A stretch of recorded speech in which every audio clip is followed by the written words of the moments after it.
देखते हैं, बुद्ध भगवान जीव को जानते थे, बस इसलिए आत्मा को नहीं मानते थे। बिल्कुल सही बात है। देखो, बुद्ध भगवान जो बुद्ध जी हैं, ऐसा नहीं है कि हम उसके खिलाफ बोलते हैं। उनके सब अपने प्रेमी हैं, सबको हम प्रेम करते हैं। लेकिन जहां ज्ञान अज्ञान की बात आ जाती है, वहां सच बोलना पड़ता है। बुद्ध जी को आत्मज्ञान क्यों नहीं हुआ था? इसके पीछे कारण है। कारण ये है कि उनको जितने भी गुरु मिले, भाई, या तो उनको आप भगवान कह रहे, तो भगवान तो परम ज्ञानी होता है, उसको तो किसी गुरु की जरूरत ही नहीं होती। अगर आप बुद्ध जी को भगवान कह रहे हो, तो उनको ज्ञान संपूर्ण पहले से ही होना चाहिए था। भगवान किसी का गुलाम नहीं होता, किसी का चेला नहीं होता। लेकिन उन्होंने शादी करी, बच्चा पैदा किया और राजवाज में उलझे हुए थे। ये तो माया ने आके उनको वो तीनों चित्र दिखाए, बीमार का, बूढ़े का और मृत्यु का। तब उनको बोध हुआ कि मैं कहाँ फंसा पड़ा हूँ, भोग विलास में। यानी वहां पे उनको ज्ञान हो रहा है।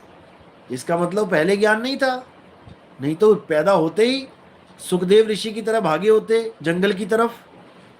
सुखदेव ऋषि तो पैदा होते ही भागे जंगल की तरफ, क्योंकि उनको दुनिया में आने से पहले ही पता था कि भाई, ये भोग विलास अपने मतलब की चीज नहीं है। लेकिन महात्मा बुद्ध तो शादी करके बच्चा भी हो गया था उनका, तब तक ना समझ में आया कि कहां फंसा हूं मैं।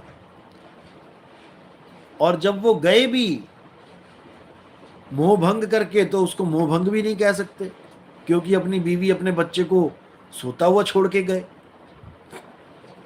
सोता हुआ इसलिए छोड़ के गए क्योंकि सोते हुए छोड़ के जाना आसान होता है। कोई सो रहा है, तुम छोड़ के चले जाओ। अब कोई जाग रहा है और पापा पापा कर रहा है, एजी एजी कर रही है, तुम छोड़ के चले जाओगे क्या? तुम्हारा मोह जाग जाएगा, तुम अपने बच्चे को नहीं छोड़ पाओगे। रोते हुए हालत खराब हो जाएगी छोड़ते छोड़ते उसको। तो इसलिए सोता हुआ छोड़ के गए उनको। अब सोता हुआ छोड़ के गए, यानी जीव जब उठेंगे, बेटा उठेगा, माँ उठेगी उसकी, तो कितना दुखी होगी। सोचो, तुम्हें कोई तुम्हारे साथ 7 जन्मों की, तुम्हारे साथ रहने की कसम खा के शादी करे और तुम्हें सोता हुआ छोड़ के चला जाए, तुम क्या कहोगे? तुम यही कहोगे, अरे तूने जाना ही था, मुझे बता के तो जाता, मैं कौन सा रोकती। परमात्मा के लिए जाना चाहता है, मैं क्यों रोकूं? अच्छी बात है। इसीलिए जीवों को दुख दिया है, इसीलिए उनको सतगुरु नहीं मिले। गुरु तो मिले उन्हें, और गुरुओं से साधना भी ली, साधना करी भी, लेकिन जो उनको आनंद चाहिए था, जो उनको एक आत्म संतुष्टि चाहिए थी, वो उनको नहीं मिली। इसलिए उन्होंने उन गुरुओं को भी रिजेक्ट मार के वो आगे बढ़ गए। और आगे जाके उन्होंने मनमुखी साधना शुरू करी। उन्होंने भोजन ही त्याग दिया। उन्होंने सोचा कि शायद इंद्रियों को हम ऐसे कंट्रोल कर सकते हैं कि हम खाना ही ना दें इनको, तो ये भोग विलास की तरफ जाएंगी नहीं, मन दौड़ेगा नहीं। लेकिन वो फॉर्मूला भी फेल हो गया। जब वो एक पानी का, कोई कहता है नाला पार कर रहे थे, कोई कह रहा नदी पार कर रहे थे, वहां पर उनको ये ज्ञान हो गया कि मैंने अपनी कैसी हालत बना दी है, मैं अपने शरीर को ही नहीं ढो पा रहा हूं, ज्ञान कैसे होगा मुझे। तब एक औरत आई और उसने खीर का, कहते हैं, कटोरा दिया खाने के लिए, कोई कहता फल दिया। तो जब वो खाया तो उनको समझ में आया कि सितार की, वीणा की तार ना ज़्यादा टाइट होनी चाहिए, ना ज़्यादा ढीली होनी चाहिए, मध्यम होगी तो उससे सुर निकलेंगे बढ़िया वाले। तो उन्होंने उस हठ योग को भी त्याग दिया। लेकिन कोई गुरु नहीं मिला, इसलिए अब क्या करते? तो उन्होंने इस शरीर में जो श्वास है, जो सांस चल रही है हमारी, इसको सर्वशक्तिमान मान लिया, इसको परम चेतन मान लिया, और इस सांस को ही आती जाती को ये देखने लगे। अब कबीर साहब यहां पे खंडन करते हैं कि जो श्वासा संग करे पयाना, पांच तत्व में जाए समाना। उस सांस को देखते देखते देखते वो शून्य अवस्था में चले गए, क्योंकि सारे तत्व कहां लीन होते हैं? जाके शून्य में, और शून्य से ही सारे तत्व उजागर होते हैं। तो अगर आपकी सूरत किसी भी तत्व को पकड़ के आगे बढ़ रही है तो वो जाके शून्य में ही समाएगी।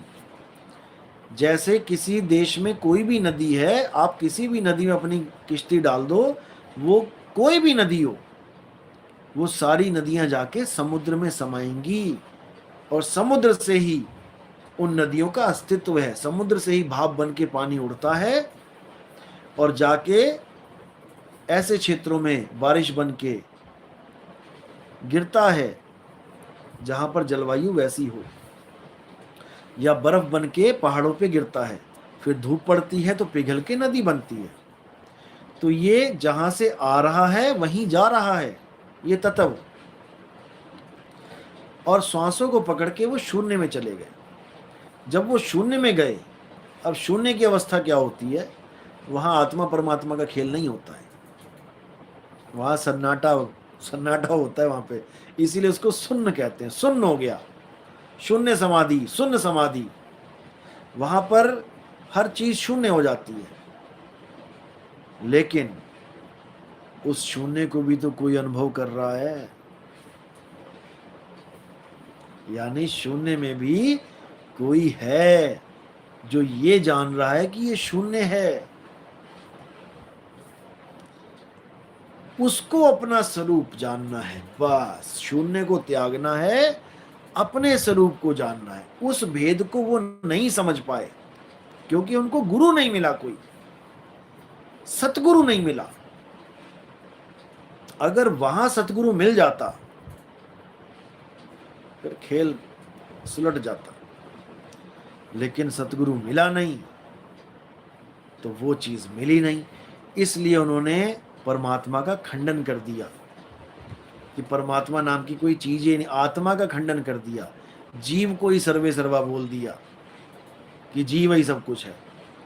इसलिए महात्मा बुद्ध वाले जो मॉन्क्स हैं, ये आत्मा परमात्मा को मिथ्या मानते हैं, गीता का खंडन करते हैं। गीता को तो कहते हैं ये तो मनगढ़ंत ज्ञान है, ये तो किसी ने लिख दिया है ऐसे ही हवाई हवाई में ही, क्योंकि वो समझ ही नहीं पाए गीता को। गीता का ज्ञान अगर कोई समझ ले सही से तो सारे भेद खुल जाते हैं।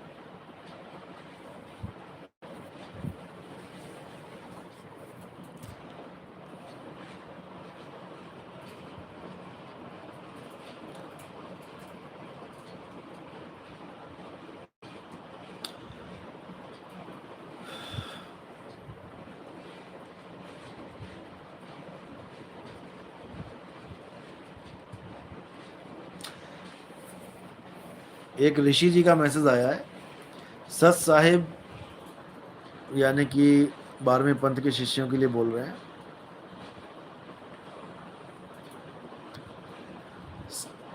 सत साहिब के शिष्यों से मेरा